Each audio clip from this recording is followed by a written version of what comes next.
Hey guys, welcome back to another video, and in this video I will show you how you can fix this Duolingo icon looking like this, and also why is it looking like this. So let's get started. Now, Duolingo is known from time to time to actually change their app icon appearance, and it's usually just because of a marketing campaign. So when they change the app's appearance, that gets people talking on social media and drives a lot of new users to Duolingo. So essentially it's just a Duolingo team marketing tactic that they deploy to get more users to the actual Duolingo app. But they do it in this cartoonish way right here. So what you need to do to fix this, if this annoys you, is just you can tap on your Duolingo icon to open it, to open the app.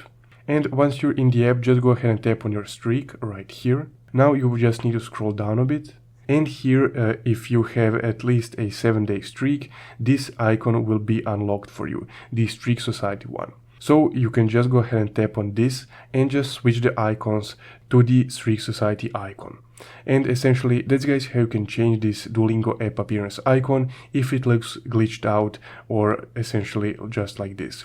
If you found this video helpful, don't forget to leave a like and subscribe. Thank you for watching.